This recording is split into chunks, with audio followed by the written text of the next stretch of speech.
안녕하세요. 세상 모든 트렌드를 읽어드리는 세상 읽기입니다. 오늘은 한국 사회에서 점점 더 중요한 화두가 되고 있는 디지털 무역 규제, 그리고 그 복잡한 현실에 대해 깊이 이야기해 보겠습니다. 최근 뉴스에서도 자주 보이는 단어가 있죠.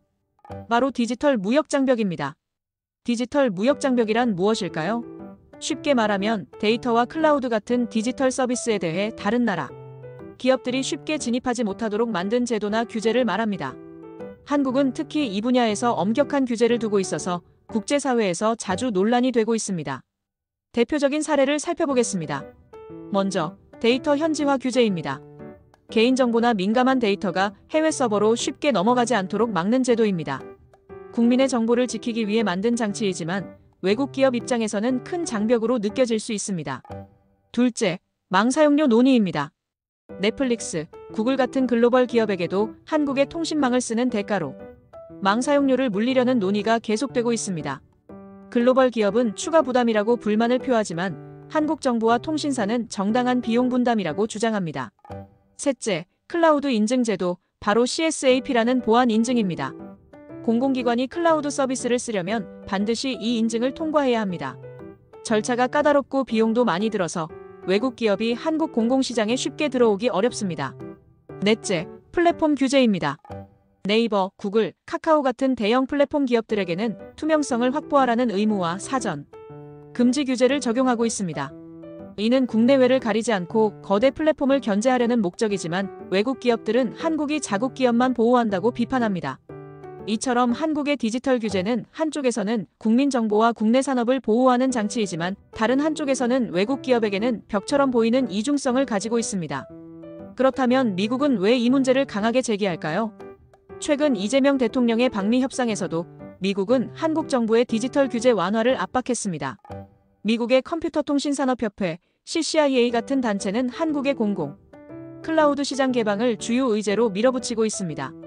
미국 측의 주장은 이렇습니다. 한국의 보안 인증과 망분리 규제 때문에 미국 기업이 한국의 공공기관 사업에 참여하기 어렵다는 겁니다. 민감한 데이터까지 한국 기업만 처리하게 하는 것은 불공정하다고 목소리를 높입니다. 그 속내는 분명합니다. 구글, 마이크로소프트, 아마존 같은 미국 클라우드 기업들이 한국의 공공시장에서도 더 많은 사업 기회를 확보하고 싶다는 겁니다. 반대로 한국 정부는 다른 입장을 고수하고 있습니다. 한국이 지키려는 것은 국가 안보와 데이터 주권, 그리고 국내 산업의 보호입니다. 민감한 공공 데이터가 해외로 넘어가면 사실상 통제할 수 없게 됩니다.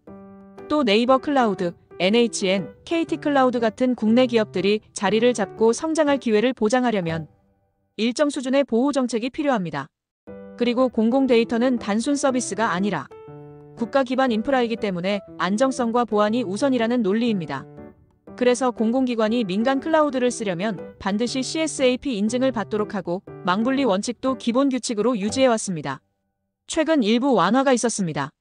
하등급 시스템에 한해 물리적 망분리가 아닌 논리적 망분리를 허용한 것이죠. 하지만 여전히 중요한 데이터는 엄격한 규제 아래 관리되고 있습니다. 여기서 흥미로운 점은 외부에서는 개방 압박을 받으면서도 내부에서는 오히려 인프라 강화를 추진하고 있다는 사실입니다. 한국 정부와 기업들은 AI 인프라 강화를 위해 과감한 투자를 시작했습니다. 과학기술정보통신부와 NIPA, 그리고 네이버 클라우드, 카카오, NHN 클라우드 등이 함께 GPU 확보 실무 협의체를 발족했습니다. 1조 4,600억 원을 투입해 AI 학습용 GPU를 대량 확보하는 사업을 진행하고 있습니다. 2025년 말부터는 산학연 기관에 GPU를 지원해 AI 생태계 성장을 촉진할 계획도 세웠습니다. 즉, 외부에서는 국제사회의 개방 압박을 받고 내부에서는 오히려 국내 AI 경쟁력을 키우기 위한 투자를 확대하는 두 개의 상반된 힘이 동시에 작동하고 있는 것입니다. 왜 이렇게 복잡해졌을까요?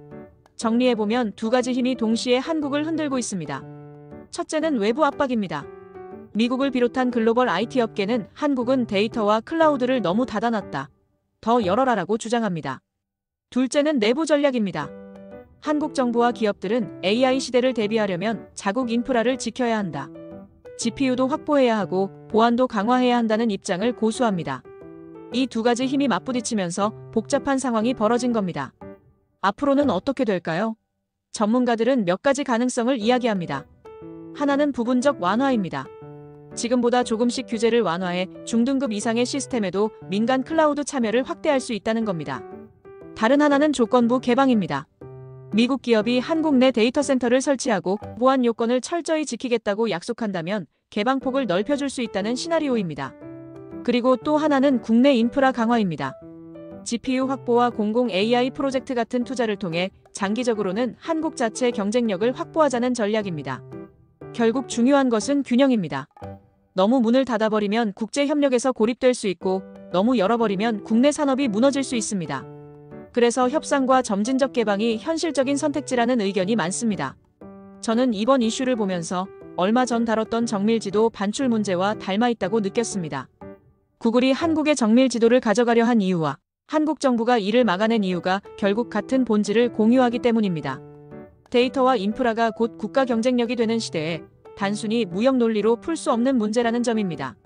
외부 압박을 무조건 막는 것도 정답이 아니고 내부 보호에만 매달리는 것도 답이 아닙니다. 중요한 건 한국이 주도권을 쥔 상태에서 협상해야 한다는 점입니다. 데이터와 인프라는 한번 넘겨버리면 되돌리기 어렵습니다. 따라서 정책은 조급하게 결정하는 것이 아니라 장기적인 전략 안에서 차분히 조율해야 합니다. 오늘의 주제를 정리해보겠습니다. 한국의 디지털 무역 규제는 지금 글로벌 협력과 국내 보호라는 두 가지 과제가 동시에 작동하는 상황 속에 있습니다. 외부에서는 개방 압박이 거세지고 내부에서는 AI 인프라 강화를 위한 투자가 확대되고 있습니다. 앞으로 한국이 어떤 선택을 하느냐에 따라 디지털 주권의 향방이 달라질 것입니다. 지금까지 세상 읽기였습니다. 감사합니다.